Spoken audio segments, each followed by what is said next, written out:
Olá, meus irmãos, a paz do Senhor Jesus Cristo. Eu sou o pastor Edson Cutri e hoje nós vamos falar sobre os 3 tipos de sermãos. Um dos grandes problemas de quem constrói uma mensagem, de quem senta para pesquisar, é exatamente como formular a mensagem. Um dos nossos internautas nos enviaram uma mensagem dizendo que, ao estudar, ler alguns comentários bíblicos, algumas enciclopédias, algum dicionário, mas tem alguma dificuldade na estruturação do texto. Isto por quê? Porque na construção de uma mensagem há todo um mecanismo. Você precisa saber e conhecer primeiro alguns tipos de sermãos. E não conhecer esses sermãos, ou a estrutura, ou a forma como se constrói esses sermãos, dificulta ainda mais você sentar para poder, digamos, esboçar uma mensagem. Conhecê-los facilita muito a vida de quem vai sentar para poder construir, digamos assim, a sua mensagem, tá bom? Então hoje nós vamos falar sobre os 3 tipos de sermãos. O primeiro sermão em questão aqui, eu quero mostrar para vocês neste quadro, é o sermão temático. O sermão temático, como já propõe o próprio tema, propõe o próprio nome, temático, ele é pautado todo no tema. Por exemplo, esse sermão vai partir de um texto, você vai, digamos, ter um tema a partir desse texto, e um dos grandes erros desse sermão, ou de qualquer mensagem, é a pessoa dizer assim, eu já tenho uma mensagem e agora falta o texto. Não é verdade. Você precisa primeiro ter um texto, para desse texto ter uma mensagem, tá certo? Então, o temático, ele parte, como o nome propõe, do próprio tema. E o que ele trabalha especificamente? Primeiro, trabalha o sermão temático a partir do tema. Ele é trabalhado a partir do tema, como o próprio nome propõe. Certo? Segundo ponto, não precisa ficar preso ao versículo inicial. Nós vamos já falar sobre o sermão textual, e esse textual, sim, você tem que ficar preso só ao que o texto ou o versículo propõe. No entanto, o sermão temático é diferente. Diferente por quê? Porque você vai trabalhar um tema, e dentro desse tema, você não precisa ficar preso necessariamente só àquele texto do princípio. Aquele texto, digamos, é a porta de entrada para o tema. E você vai percorrer toda a Bíblia Sagrada buscando esse tema, ou textos que a fomentam, que robustecem o tema que você está abordando. Terceiro ponto a ser observado do sermão temático é que você pode, como eu falei, buscar outros versículos na Bíblia. Você pode ampliar este tema proposto pelo versículo e buscar o que a Bíblia diz sobre isso. Quais são os outros textos que abordam esse versículo? E qual é o cuidado que você tem que ter? Buscar textos na Bíblia que falam sobre, digamos, de forma superficial, sobre o assunto proposto, mas o contexto desses versículos não tem nada a ver com o tema. Então tome muito cuidado para que você não desconexe, digamos assim, não fique desconexo na mensagem temática. Porque nem todo texto, por exemplo, fala de amor, está em conexão com o que você está dizendo. Tá certo? Então tenha muito cuidado com isso. Eu vou dar para você, para melhorar a sua compreensão do que eu estou dizendo, alguns exemplos. Eu coloquei aqui, em cada explicação de cada sermão, de cada mecanismo sermonário, eu coloquei aqui um exemplo. Por exemplo, tema, o amor de Deus. João 3,16. Bem fácil. Então nós vamos partir do temático a partir o amor de Deus. Onde está o versículo? João 3,16. Qual é o tema da mensagem? O amor de Deus. Então nós vamos construir essa mensagem a partir do seu tema. Tá certo? Essa mensagem será construída a partir do seu próprio tema. Então nós vamos percorrer a Bíblia falando do amor de Deus ou do amor. Vamos lá. Primeiro tópico. Você pode usar como primeiro tópico o amor que salva. João 3,16. Você está focado no tema. O temático focado no tema. Segundo ponto, o amor de Deus como um dom. 1 Coríntios, capítulo de número 13. E aí você vai escorrer os próximos versículos. Terceiro ponto da mensagem, o amor que levou Cristo à morte. Romanos 5,8. E para concluir a mensagem, dentro do tema, o amor de Deus, você fecha com o quarto ponto. Você pode colocar mais pontos, isso aqui é só uma exemplificação. O amor que revela a humildade de Cristo. 2 Coríntios capítulo 8, versículo 9. Então veja que toda a mensagem está focada no tema. E aqui você pode sair do texto inicial e buscar outros versículos em outros textos, né? Para poder robustecer essa mensagem que o tema está focado, o amor de Deus, né?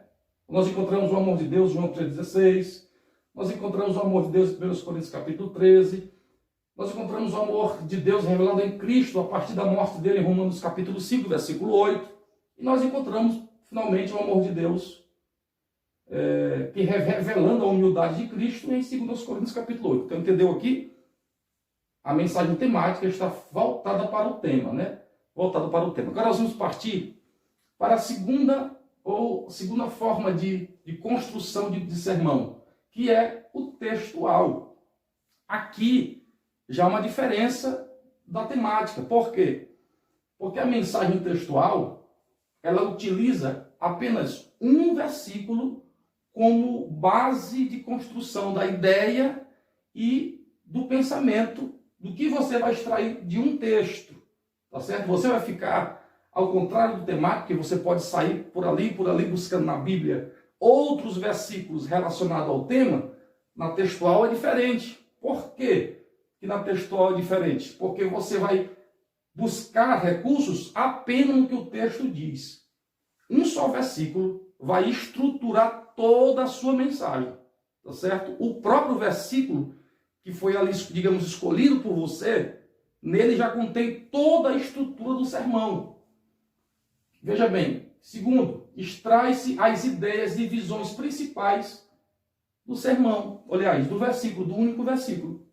Exemplo, eu vou dar exemplo para você poder entender melhor. João 14,6, mensagem bem conhecida.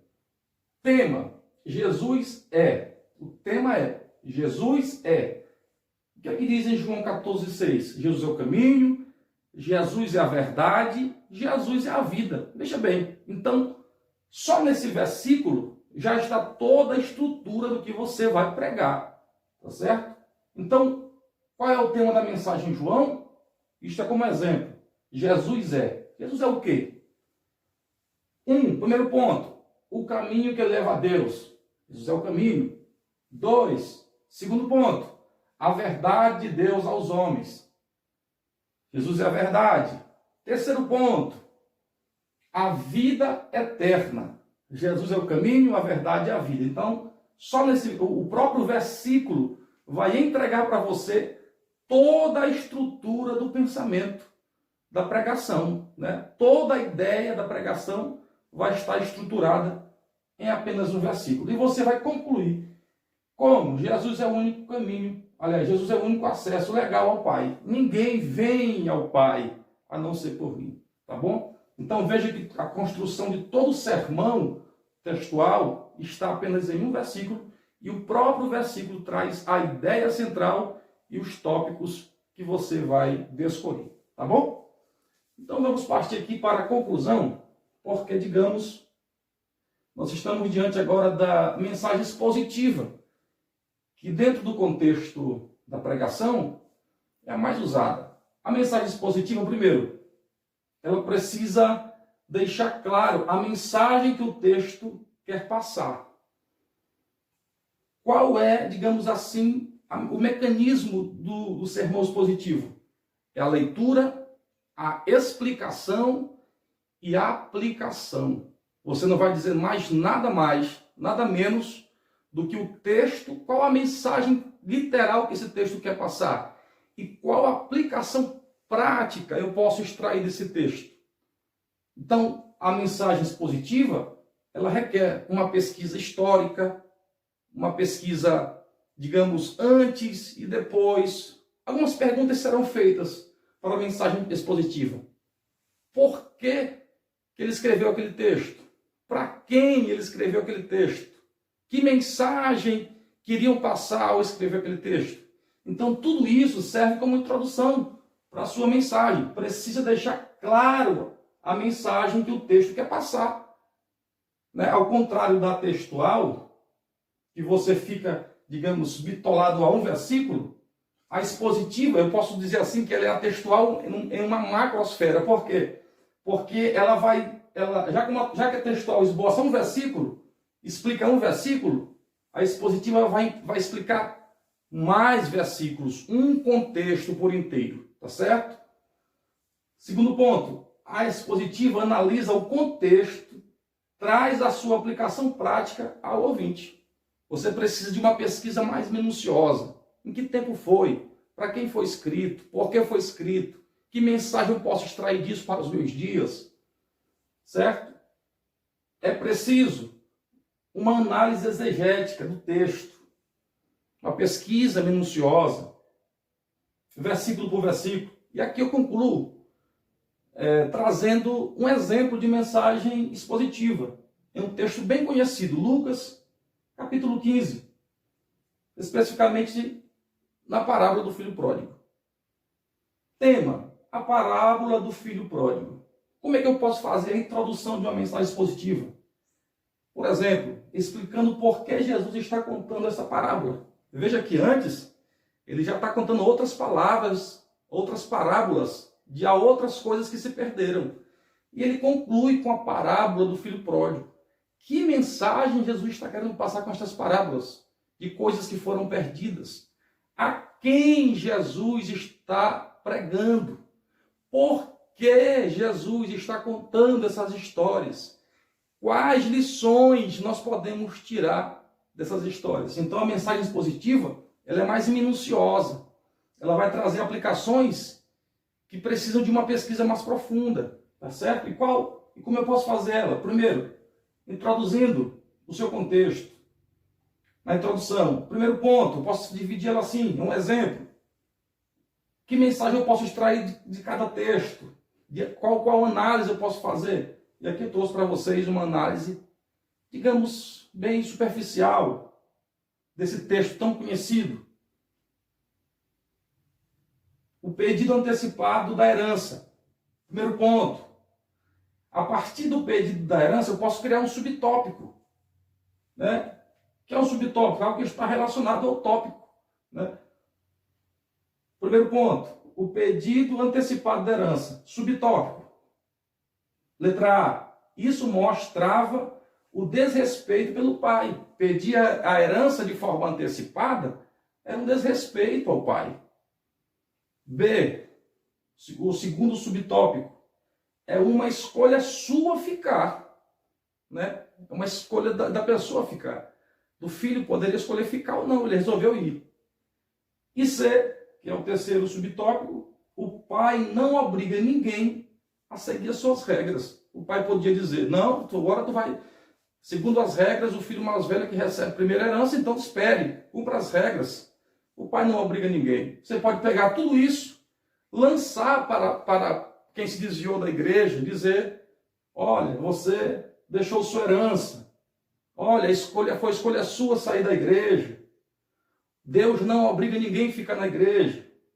Pegue isto aqui, esta mensagem central que os textos passam e aplique na vida de alguém. Aí você caminha para o segundo tópico. Isto tudo pautado em análise dos versículos, nas lições que o texto, né, que a parábola está passando. No versículo 14, eu pautei o segundo tópico da mensagem. Longe do Pai você não consegue prosperar. Por quê? Porque a Bíblia diz que ele perdeu tudo que tinha. Por estar debaixo da cobertura do Pai e ser o Pai que administrava as coisas, o filho, ao sair de lá, gastou tudo que tinha e não conseguiu prosperar. Você pega isso e aplica na vida do pecador. Olha, longe de Deus, você não pode prosperar. Longe de Deus, você não tem capacidade de ser feliz. Longe do Pai, você vai destruir tudo que Ele criou de bom dentro do teu coração. Mas ainda há uma esperança, ainda há um resgate. Então aplica isso na vida do pecador. Este é o segundo tópico. Longe do Pai você não consegue prosperar. Aí você pode pegar mais um subtópico, ele tenta solucionar seus problemas sozinhos e se aprofunda ainda mais em descrédito, em miséria. Por quê? Porque em vez de ele tomar a primeira atitude de voltar para casa, ele vai buscar um emprego, né? O mais baixo emprego daquele tempo, que era cuidar de porcos. Para um judeu, cuidar de porcos, o porco era um símbolo muito, digamos, negativo para os judeus. Era símbolo de pecado. E era o mais baixo nível que um homem podia descer naquele tempo, era cuidar de porcos. Então, em vez de ele voltar para casa, ele decide ir cuidar dos porcos. Foi a solução que ele tentou achar para a sua vida, e quanto mais ele buscava a solução longe do pai, mais ele se aprofundava em desgraça. E o terceiro ponto, uma autoanálise. Aqui é quando ele diz: eu voltarei. Aliás, eu me levantarei e voltarei para a casa do meu pai. Porque enquanto eu estou aqui sentindo vontade de comer as alforrobas dos porcos, a casa do meu pai tem fartura. Mas eu vou voltar como um dos seus servos, um dos seus empregados. Veja que o filho começa a autoanalisar a sua situação. Então, esse é o nosso terceiro tópico. E aqui nós temos mais 2 subtópicos dentro dessa autoanálise, que é, letra A, lembrar da fartura da casa do pai. Ele lembra nessa autoanálise da fartura. Letra B, se arrepende e chega à conclusão que precisa voltar para a casa do pai. Então, temos 3 tópicos, né? E temos aqui no primeiro tópico 2 subtópicos, no segundo tópico, ou melhor, no primeiro tópico 3 subtópicos, no segundo tópico 2 subtópicos e no terceiro tópico mais 2 subtópicos. E nós estamos, veja, caminhando para um desfecho de uma história que nós estamos analisando versículo por versículo. Estamos expondo versículo por versículo, explicando o seu contexto, explicando o texto e trazendo a sua aplicação aos nossos ouvintes. Por isso é expositivo, nós estamos expondo as verdades e as lições que o próprio texto está sugerindo. E aqui nós vamos concluir, não está dando para aparecer na imagem, porque ficou muito grande aqui, mas como nós fazemos a conclusão de uma mensagem como essa?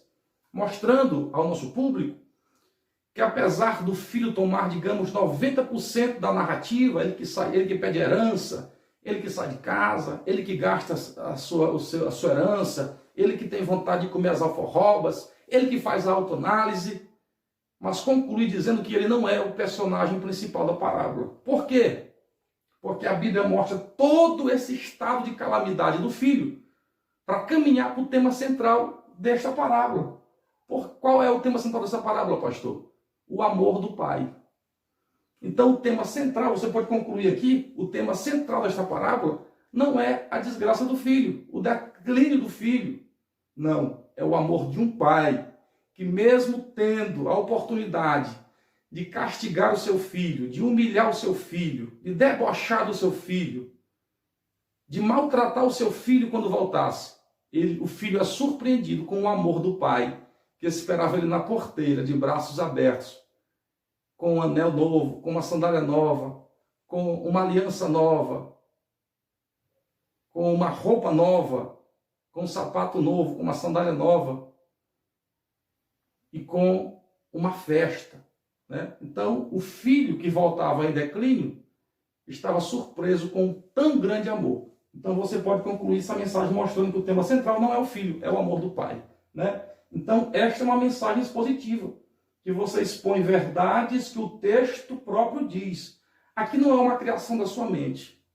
Aqui você não vai inventar nada do que você supõe que o texto diz. Não. Aqui você vai fazer uma exegese, uma autoanálise e tirar lições do texto. Aí você pode buscar um dicionário bíblico, um comentário bíblico, uma enciclopédia, para você buscar o contexto, para você buscar, digamos, por que foi escrito, para quem foi escrito, analisar o contexto anterior, o contexto posterior e poder robustecer essa mensagem. Por que algumas pessoas têm dificuldades? Elas sentam, elas pesquisam, mas têm dificuldade de estruturar o texto por falta de conhecimento, digamos, desses 3 tipos de sermão. Tem mais, mas esses 3 são os mais comuns, tá bom? São os mais comuns Eu espero que você tenha, digamos, aprendido. Se você quiser, volte o vídeo, analise com calma e aprenda que para você construir uma mensagem de forma mais segura, é necessário conhecer esses 3 tipos de sermãos, tá bom? Que Deus em Cristo te abençoe e lhe conserve do seu amor para sempre.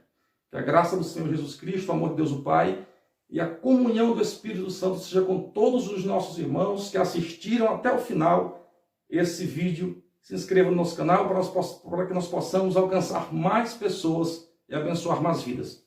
Que Deus em Cristo te abençoe.